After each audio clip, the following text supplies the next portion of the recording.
You know the journalistic interview, right? Seems pretty simple. One person asks questions, the other answers. But what if I told you that for more than 100 years, this thing we see every day has been called an assault, an immoral crime, even a violation of the soul? That's exactly what we're digging into today. Is the interview an art form, or is it an attack? All right, so here's the game plan. We're going to start by unpacking this whole debate. Then we'll jump back in time to hear from some legends who really saw the interview as a threat. After that, we'll meet the brilliant Umberto Eco, discover his secret to getting so much done, see how that led to a massive bestseller, and wrap it all up by looking at why the interview is still such a powerful tool. So let's dive right into that central conflict. Is the interview a tool for finding truth, or is it, something way more sinister? It's a single question that has seriously divided people for a long, long time. On one side, you have people who see the interview as a real art form, a way to uncover the truth and really connect with someone. But on the flip side, it's often seen as a straight-up attack. A lot of people, especially famous ones, feel like it's a huge invasion of their privacy. It's kind of like that old belief in some cultures that taking a photograph can literally steal a piece of your soul. And listen, this is not a new debate. Not at all. In fact, some of history's absolute greatest minds had some, surprisingly hostile and incredibly vivid things to say about being interviewed. Let's start with the guy who created Wonderland. He wanted zero to do with interviewers. Lewis Carroll had what he called a just horror of them. He was so scared of becoming a celebrity that he refused every single request. No exceptions.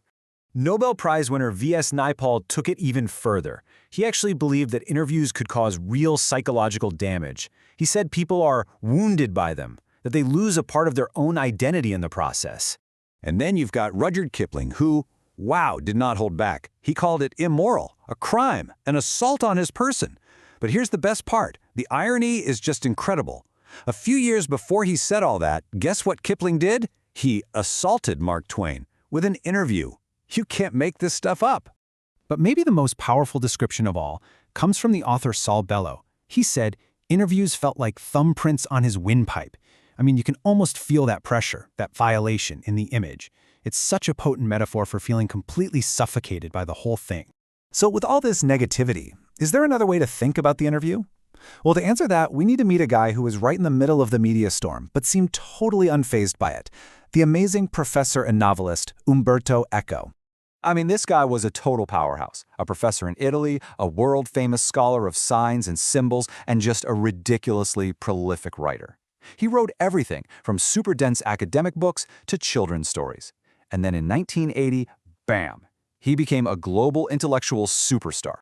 But even with all that global fame as a novelist, this is how he saw himself. He said, "I consider myself a university professor who writes novels on Sundays." And that tells you everything you need to know, right? At his core, he was an academic. The fiction? That was just something he did in his spare time. Okay, so that brings up the obvious question. How on earth did one person do so much? Where did he find the time? Well, as it turns out, he had a secret. His answer was so simple, but so profound. I work in empty spaces. What in the world does that mean? Okay, let's break it down.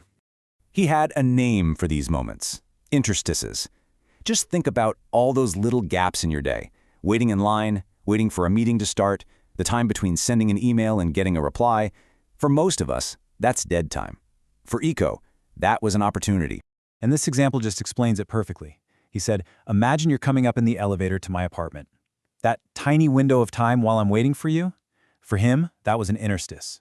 And he'd joke, in that moment, I have already written an article. He filled every single one of those empty spaces with work. So this incredible productivity eventually led to his most famous work, the novel that made him a superstar. And its success was a total shock to the publishing world, but maybe not so much to Eco himself. Okay, get this. When The Name of the Rose was about to be published in the US, his publisher was, not very hopeful. It's a really dense novel about medieval history and theology. They were thinking, in a country where almost nobody studies Latin, we'll be lucky if we sell 3,000 copies. But they made a huge mistake. They just assumed the public only wanted simple, easy stuff. They completely forgot that there was this whole audience out there hungry for a real challenge, just waiting. And boy, did that waiting audience show up. Instead of a measly 3,000 copies, the book sold around 3 million in the US alone. Just an absolutely staggering success that nobody, and I mean nobody, in the industry saw coming. So why did it blow up?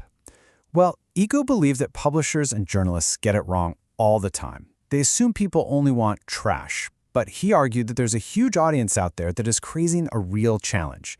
They're the readers who don't want to be talked down to, and turns out there are millions of them. And this brings us right back to where we started, the interview. Eco's success came from respecting his audience's intelligence, and he extended that same respect to interviewers. For him, the interview wasn't an assault. Nope, it was a perfectly useful, serviceable way to reach that intelligent audience.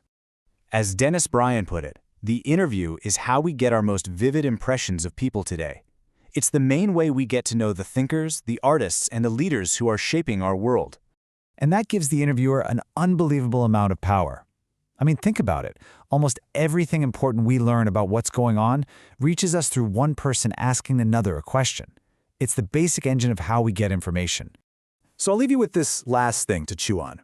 In our world today, where everyone is so carefully curating their image on social media, projecting this perfect, polished version of themselves, does the unscripted, sometimes uncomfortable power of the interview to cut through all that noise and get to some kind of truth, does that matter now more than ever? It's something to think about.